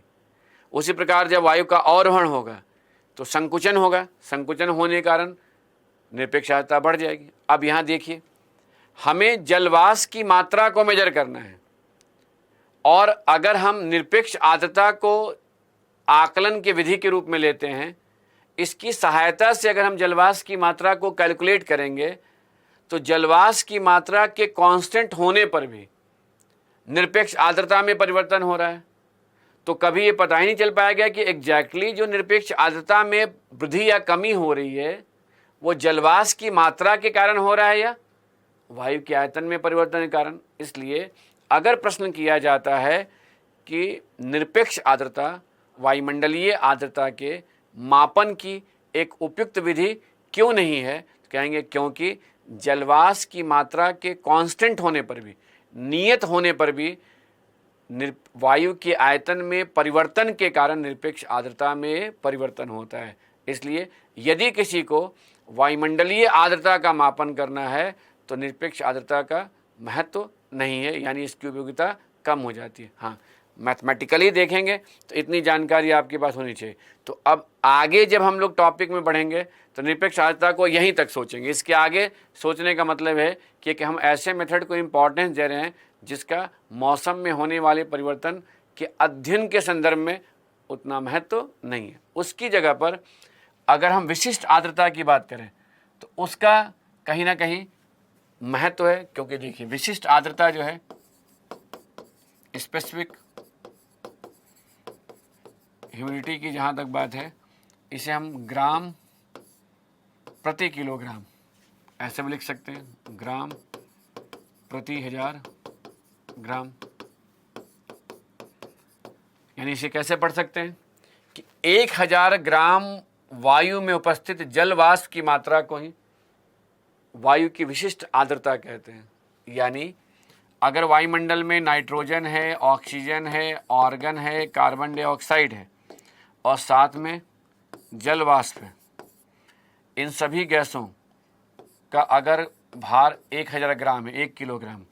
अब ध्यान दीजिए, इनमें से यदि जल वाष्प 400 ग्राम है तो बाकी अन्य कितने होंगे, 600 ग्राम। यानी इस 1000 ग्राम वायु में 400 ग्राम अगर जलवाष्प है तो कहेंगे ना कि 400 ग्राम प्रति 1000 ग्राम विशिष्ट आर्द्रता है। अब यहाँ समझिए, अब हम 1000 ग्राम वायु को दुनिया के किसी भी कोने में ले जाते हैं, उसको चाहे एक्सपैंड करते हैं या कॉन्ट्रैक्ट करते हैं, यहाँ तक कि पृथ्वी से हम इसको किसी और ग्रह पर भी ले जाते हैं, तो भी इसका मास कितना रहेगा, 1000 ग्राम ही रहेगा। यानी यह जो 1000 ग्राम है ये हमेशा क्या है, कांस्टेंट है। कह सकते हैं कि वायु के आयतन में परिवर्तन से इस पर कोई, यानी इसके मास पर कोई प्रभाव नहीं पड़ता है। इस आधार पर हम क्या कह सकते हैं कि विशिष्ट आर्द्रता को कौन निर्धारित करता है, स्पेसिफिक ह्यूमिडिटी को कौन निर्धारित करता है, तो कहेंगे सिर्फ और सिर्फ एक फैक्टर, जलवाष्प की मात्रा। यानी विशिष्ट आर्द्रता का जलवाष्प की मात्रा से सीधा संबंध होता है। जब कभी भी वायुमंडल में जलवाष्प की मात्रा बढ़ेगी तो वायु की विशिष्ट आर्द्रता अधिक हो जाएगी। यानी कह सकते हैं वायुमंडल में उपस्थित जलवाष्प की मात्रा के लिए जो एक टेक्निकल वर्ड यूज किया गया वह है विशिष्ट आर्द्रता। तो जब भी ऐसा लिखा रहे विशिष्ट आर्द्रता तो यह क्या मीन कर रहा है, वायुमंडल में उपस्थित जलवाष्प की मात्रा।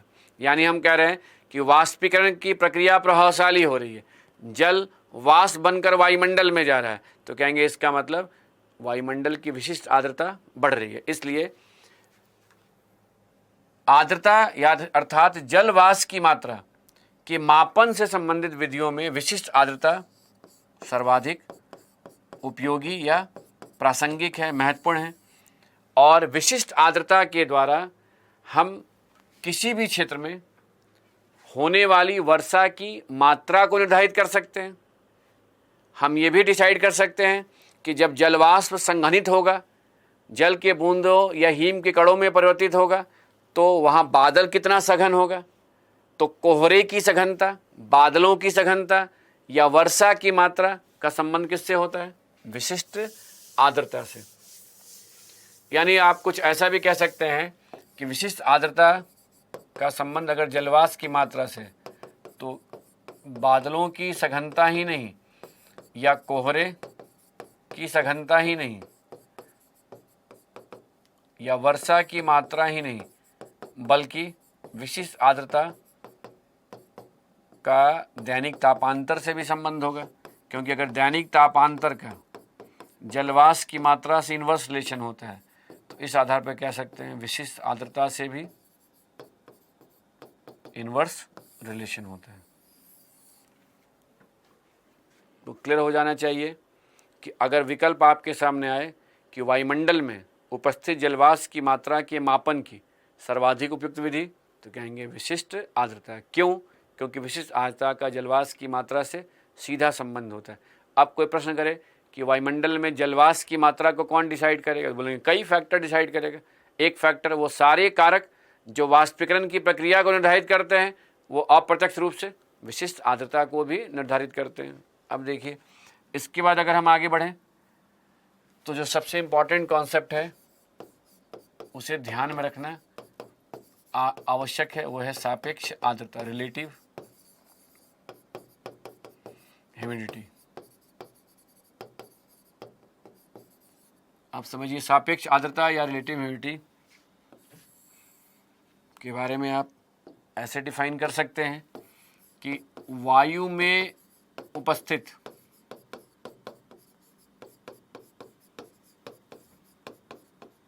जलवाष्प की मात्रा,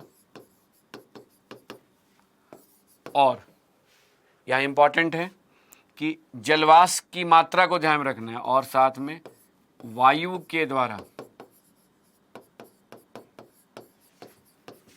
जलवाष्प ग्रहण करने की क्षमता। तो यहाँ समझना आवश्यक है कि जब हम सापेक्ष आर्द्रता का निर्धारण करते हैं तो जल वाष्प की मात्रा, यानी इस मात्रा को ध्यान में रखते हैं, और साथ में जल वाष्प ग्रहण करने की क्षमता को ध्यान में रखते हैं। इससे क्या क्लियर हो रहा है कि ये जलवाष्प की मात्रा और जलवाष्प ग्रहण करने की क्षमता का अनुपात है, जिसे प्रतिशत में व्यक्त किया जाता है, यानी परसेंटेज में निकाला जाता है। तो जैसे निरपेक्ष आर्द्रता की एक इकाई थी, ग्राम प्रति घन सेंटीमीटर कहें या ग्राम प्रति घन मीटर कहें। विशिष्ट आर्द्रता की भी एक इकाई थी, ग्राम प्रति 1000 ग्राम। यहाँ पर क्या है? ये प्रतिशत है, रेशियो है। अब ध्यान दीजिए कि अगर देखा जाए तो इस फॉर्मूला से हम ये कह सकते हैं कि सापेक्ष आर्द्रता का वायु में उपस्थित जलवाष्प की मात्रा से सीधा संबंध होता है। और ये सीधा संबंध डायरेक्ट रिलेशन कब होगा? जब जलवाष्प ग्रहण करने की क्षमता कांस्टेंट होगी। किसके द्वारा? वायु के द्वारा जलवाष्प ग्रहण करने की जब क्षमता कांस्टेंट होती है तो जलवाष्प की मात्रा बढ़ती जाती है, सापेक्ष आर्द्रता में भी वृद्धि होती है। यानी इसके कांस्टेंट होने पर इन दोनों में रिलेशन होता है। अब यहाँ प्रश्न उठता है कि जो वायु के द्वारा जलवाष्प ग्रहण करने की क्षमता होती है, इसके लिए एक वर्ड यूज किया जाता है, आर्द्रता सामर्थ्य। इसकी कितनी सामर्थ्य है आर्द्रता को एब्जॉर्ब करने की? तो गैस की प्रॉपर्टी है कि वायु का तापमान जितना अधिक होगा उसके द्वारा जलवाष्प ग्रहण करने की क्षमता उतनी ही अधिक होगी। यानी कह सकते हैं कि वायु के द्वारा जलवाष्प ग्रहण करने की क्षमता का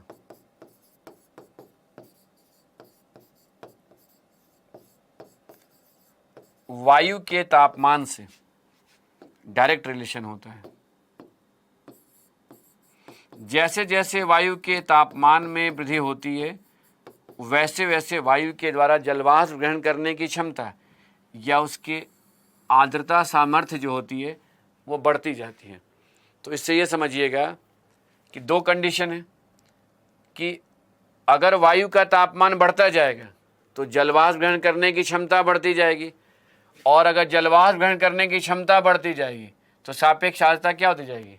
कम होती जाएगी, क्योंकि सापेक्ष आर्द्रता का कहीं ना कहीं वायु के द्वारा जलवाष्प ग्रहण करने की क्षमता से इनवर्स रिलेशन होता है। अगर हम इस फॉर्मूला को ले, कब होगा? जब इसमें जलवाष्प की मात्रा क्या हो? कांस्टेंट हो।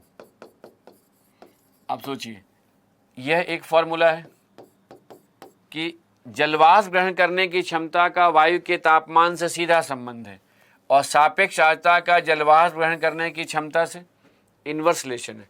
तो जो संबंध सापेक्ष आर्द्रता का जलवाष्प ग्रहण करने की क्षमता से होगा, वही संबंध सापेक्ष आर्द्रता का वायु के तापमान से होगा। तो इतनी सारी बातों में यह हमेशा ध्यान रखना है कि सापेक्ष आर्द्रता का कहीं ना कहीं अगर आपसे प्रश्न किया जाए कि वायु के तापमान से किस प्रकार का रिलेशन होगा, तो कहेंगे सापेक्ष आर्द्रता का वायु के तापमान से इनवर्स रिलेशन होता है। और ये भी इस रिलेशन को ध्यान में रखते हुए ये भी मानकर चलना है कि ऐसा कब होगा?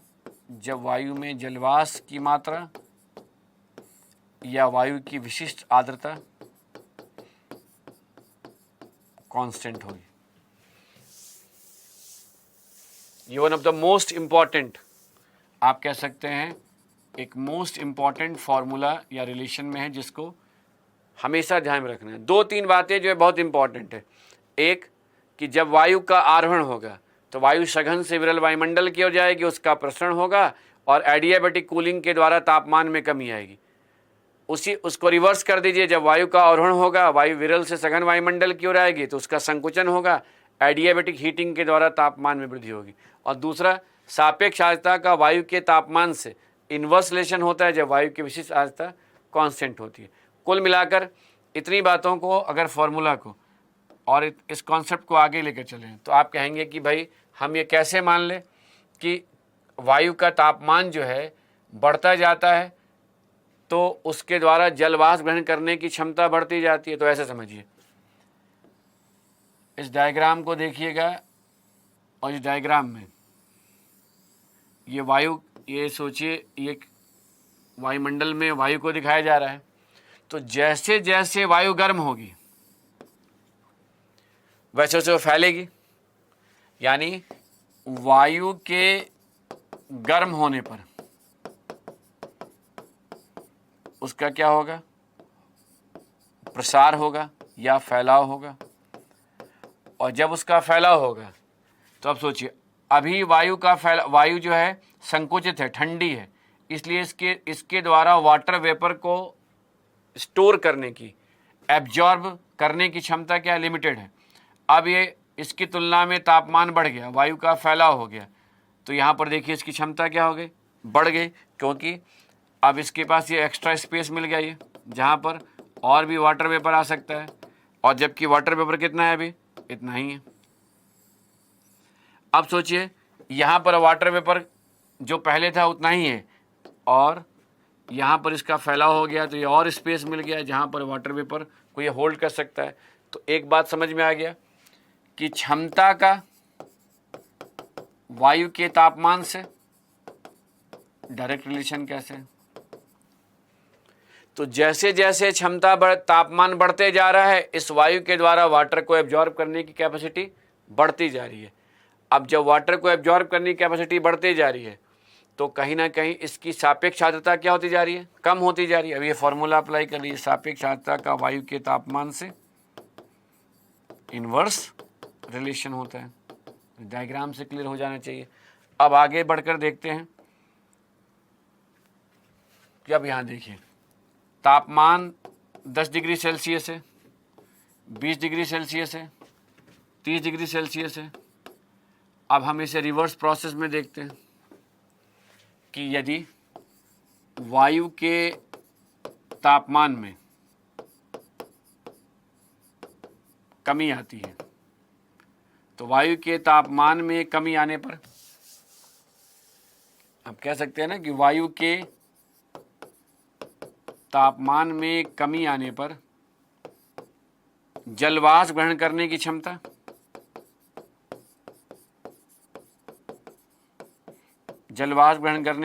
क्या होती जाएगी? कम होती जाएगी। और जलवाष्प ग्रहण करने की क्षमता कम होगी तो सापेक्ष आर्द्रता बढ़ती जाएगी। तो अब ध्यान दीजिए कि 30 डिग्री सेल्सियस तापमान पे वायु में की जलवाष्प ग्रहण करने की क्षमता अधिक थी। अब ये घटकर क्या हो गया? 20 डिग्री सेल्सियस के तापमान में कमी आ गई, तो क्षमता भी क्या हो गई? कम होती जा रही है। और फाइनली 10 डिग्री सेल्सियस पर जितना वाटर वेपर है उतना ही वायु के द्वारा जलवाष्प ग्रहण करने की क्षमता भी है। तो जैसे जैसे वायु के तापमान में कमी आती है, वायु के द्वारा जलवाष्प ग्रहण करने की क्षमता में कमी आने से जब सापेक्ष आर्द्रता में वृद्धि होती है, और जब सापेक्ष आर्द्रता 100% हो जाता है, तो कहा जाता है कि वायु संतृप्त होगी, सैचुरेट कर गई। तो अगर कोई आपसे प्रश्न करे कि वायु के संतृप्त होने का मतलब क्या है, सैचुरेट होने का, तो कहेंगे सापेक्ष आर्द्रता का 100% होना। जिस तापमान पर वायु संतृप्त होती है उस तापमान को ड्यू पॉइंट कहते हैं, जिसे हिंदी में लोग ओसांक बिंदु कहते हैं।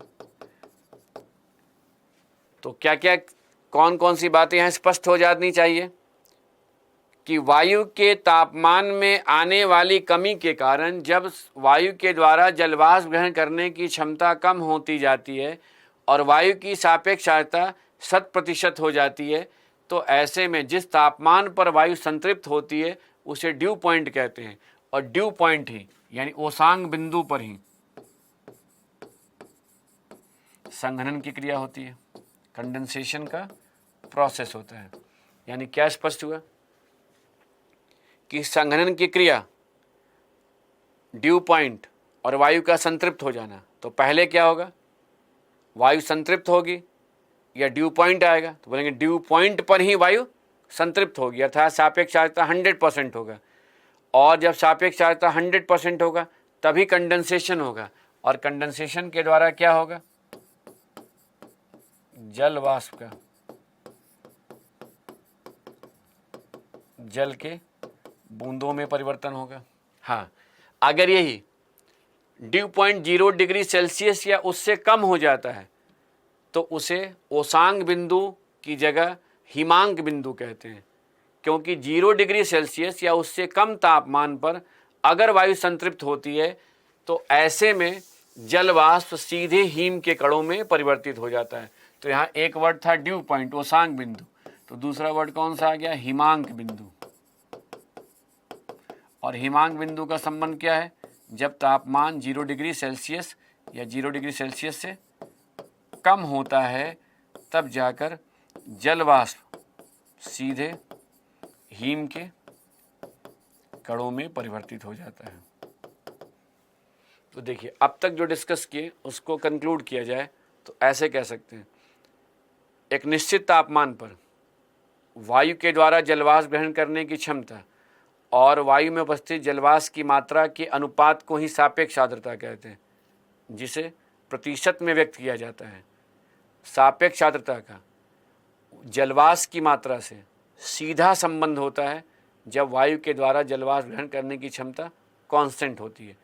लेकिन जब जलवाष्प की मात्रा कांस्टेंट होती है तब सापेक्ष आर्द्रता का जलवाष्प ग्रहण करने की क्षमता से इन्वर्स रिलेशन होता है।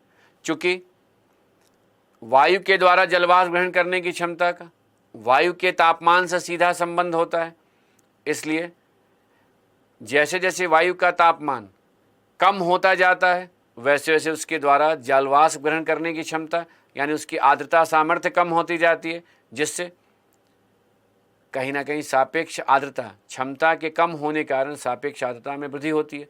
इसलिए सापेक्ष आर्द्रता का वायु के तापमान से इन्वर्स रिलेशन होता है।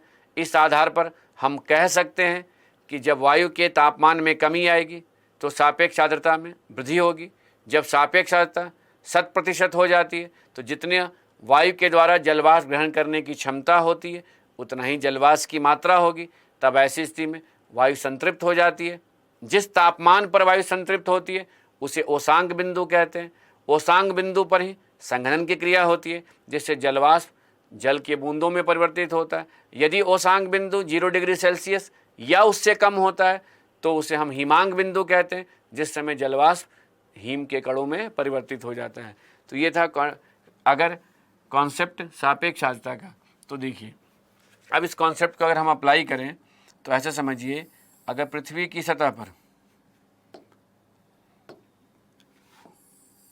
वायु में 25 ग्राम जलवाष्प की मात्रा है और उसका भार 1000 ग्राम है और तापमान यदि 20 डिग्री सेल्सियस है तो सापेक्ष आर्द्रता कितनी होगी? 20 डिग्री सेल्सियस तापमान पर अगर 1000 ग्राम में 25 ग्राम जलवाष्प की मात्रा है तो सापेक्ष आर्द्रता 25%। अब देखिए अगर यही वायु ऊपर जाती है तो इसका क्या होगा, यानी वायु का जब आरोहण होगा तो आरोहण के कारण वायु का क्या होगा, निश्चित ही वायु का प्रसरण होगा। अब ध्यान दीजिए, जो इस वायु में जलवाष्प की मात्रा है वो तो 25 ग्राम ही रहेगा, लेकिन वायु का प्रसरण होने के कारण एडियाबैटिक शीतलन के द्वारा तापमान में कमी आएगी। अब सोचिए ये 20 डिग्री सेल्सियस टेम्परेचर है, अगर यह तापमान 20 डिग्री सेल्सियस की जगह 10 डिग्री सेल्सियस हो जाएगा तो तापमान हाफ हो गया, तो जलवाष्प ग्रहण करने की क्षमता भी क्या हो जाएगी, आधी हो जाएगी। यानी पहले कितना था 100 ग्राम, अब कितना हो जाएगा 50 ग्राम, ये भी हाफ हो जाएगा। तो सापेक्ष आर्द्रता कितनी हो जाएगी 50%। अब सोचिए वायु का फिर आरोहण होता है और आरोहण के कारण प्रसरण होगा। अभी भी जलवाष्प की मात्रा 25 ग्राम है क्योंकि उसने जल की सतह को छोड़ दिया, संपर्क खत्म हो चुका है। अब अगर तापमान 10 डिग्री सेल्सियस से घटकर 5 डिग्री सेल्सियस हो गया, फिर हाफ हो गया, तो जलवाष्प ग्रहण करने की क्षमता भी कितनी थी 50 ग्राम। अब इसकी जलवाष्प ग्रहण करने की क्षमता कितनी हो जाएगी 25 ग्राम, हाफ। तो सापेक्ष आर्द्रता कितनी होगी 100%। तो कहीं ना कहीं जब सापेक्ष आर्द्रता 100% हो जाएगी, यानी तापमान में कमी आने से क्या स्पष्ट हुआ, सापेक्ष आर्द्रता में वृद्धि होती है। और जब सापेक्ष आर्द्रता में वृद्धि होती है और सापेक्ष आर्द्रता में वृद्धि होने पर वायु संतृप्त हो जाती है, तो कह सकते हैं ना वायु के संतृप्त होने पर यानी सापेक्ष आर्द्रता के 100% होने के कारण कंडेंसेशन की क्रिया होती है, संघनन की क्रिया होती है, और इस कंडेंसेशन के द्वारा कहीं ना कहीं क्या होगा, बादलों का निर्माण होगा, क्लाउड का फॉर्मेशन होगा। और बादलों का निर्माण अगर होगा तो इन बादलों के निर्माण के कारण चूँकि बादल अधिक ऊंचाई पर बन रहे हैं तो वर्षा हो सकती है। इससे क्या स्पष्ट हुआ कि वर्षा होने के लिए वायु का आरोहण होना आवश्यक है। अब देखिए ये कॉन्सेप्ट बहुत इंपॉर्टेंट कॉन्सेप्ट है। दुनिया के किसी भी कोने में अगर बारिश हो रही है तो कहेंगे कि वहाँ बारिश हो रही है, इसका मतलब निश्चित ही वहाँ वायु का आरोहण हुआ होगा। कोई कहेगा क्यों भाई वायु का आरोहण क्यों होगा, तो कहेंगे अगर वायु का आरोहण होगा तभी वायु का प्रसरण होगा, एक्सपेंशन होगा। जब वायु का प्रसरण होगा तभी एडियाबेटिक कूलिंग के द्वारा तापमान में कमी आएगी। जब तापमान में कमी आएगी तो सापेक्ष आर्द्रता में वृद्धि होगी। जब तक सापेक्ष आर्द्रता 100% नहीं होगा, यानी वायु संतृप्त नहीं होगी, तब तक कंडेंसेशन नहीं होगा, और जब तक कंडेंसेशन नहीं होगा बादल नहीं बनेगा, और जब तक बादल नहीं बनेंगे तब तक बारिश नहीं होगी। तो इससे क्या समझ में आया कि अगर वर्षा प्रभाव है तो वर्षा के पीछे कारण कौन सा है? वायु का आरोहण। इस आधार पर हम कह सकते हैं कि सापेक्ष आर्द्रता किसी भी क्षेत्र में वर्षा के लिए अनुकूल या प्रतिकूल स्थिति को निर्धारित करता है, क्योंकि अगर वायु का अवरोहण होने लगे तो वायु का संकुचन होगा, तो एडियाबेटिक हीटिंग के द्वारा तापमान बढ़ेगा, तो सापेक्ष आर्द्रता में कमी आएगी, वायु कभी संतृप्त होगी ही नहीं, कंडेंसेशन होगा ही नहीं, बादल बनेगा ही नहीं, वर्षा के लिए प्रतिकूल स्थिति बनेगी। तो कह सकते हैं कि यदि सापेक्ष आर्द्रता का संबंध क्लाउड के फॉर्मेशन से है तो विशिष्ट आर्द्रता का संबंध किसी भी क्षेत्र में होने वाली वर्षा की मात्रा कह दें या बादलों की सघनता से, क्योंकि विशिष्ट आर्द्रता का संबंध जलवाष्प की मात्रा से। तो कुल मिलाकर आपने देखा कि ये कॉन्सेप्ट था। इस कॉन्सेप्ट को अब यहाँ अप्लाई कीजिए कि यदि यहाँ जल की सतह से जल वाष्प, अब ये जो जल वाष्प है ये सतह से किधर जा रही है? ऊपर जा रही है, यानी वायु का यहाँ क्या हो रहा है? आरोहण, और आरोहण के साथ वायु का क्या होगा? प्रसरण होगा। और जब वायु का प्रसरण होता गया और फाइनली वायु संतृप्त हो गई, सापेक्ष आर्द्रता यहाँ 100% हो गया, तभी जाकर क्या हुआ? बादलों का निर्माण हुआ। अब जो ये बादल बना चलने वाली हवाओं के द्वारा, ये बादल समुद्र से किधर आ गया? स्थल की ओर, जिससे इन्हीं बादलों से अगर जल के बूंद किधर आ रहे हैं? पृथ्वी की सतह की ओर आ रहे हैं, तो कह रहे हैं वर्षा हो रही है। तो वर्षा होने के पहले किसका फॉर्मेशन होता है? बादलों का निर्माण होता है, और बादलों के निर्माण के पहले क्या होता है? कंडेंसेशन होता है, संघनन की प्रक्रिया होती है। संघनन की प्रक्रिया के लिए क्या होगा? सापेक्ष आर्द्रता का 100% होना आवश्यक है, और इसको आप रिलेट कर सकते हैं। अब देखिए, इसके अलावा दूसरे कॉन्सेप्ट को भी यहाँ क्लियर कर सकते हैं। यदि सतह का तापमान कम हो तो इसके संपर्क में आने वाली वायु क्या होगी? सतह के संपर्क में आने वाली वायु ठंडी होगी। यहाँ ध्यान रखना है कि यहाँ वायु का आरोहण या अवरोहण नहीं हो रहा है, बल्कि ये शांत वायुमंडल है। तो जब सतह का तापमान कम होगा तो उसके संपर्क में आने वाली जो वायु ठंडी हो रही है, तो कह सकते हैं ना कि डायाबेटिक शीतलन के द्वारा, डायाबेटिक कूलिंग के द्वारा तापमान में कमी आएगी। तापमान में कमी आने से सापेक्ष आर्द्रता में वृद्धि होगी। सापेक्ष आर्द्रता के बढ़ने पर वायु संतृप्त होगी, और वायु के संतृप्त होने पर यानी 100% सापेक्ष आर्द्रता के होने पर फिर से कौन सी प्रक्रिया होगी? संघनन की प्रक्रिया होगी, कंडेंसेशन। संघनन की प्रक्रिया होने से बादलों का निर्माण होगा। लेकिन यहाँ पर कभी ये नहीं कहिएगा कि बारिश होगी, क्योंकि बारिश होने के लिए जो वायु है उसका अधिक ऊंचाई तक जाना आवश्यक है, क्योंकि जब बादल अधिक ऊंचाई पर बनते हैं तभी जाकर जल के बूंद और हिम के कण जब सतह पे आते हैं तो वर्षा होती है। तो कहेंगे तब ऐसे में क्या होगा?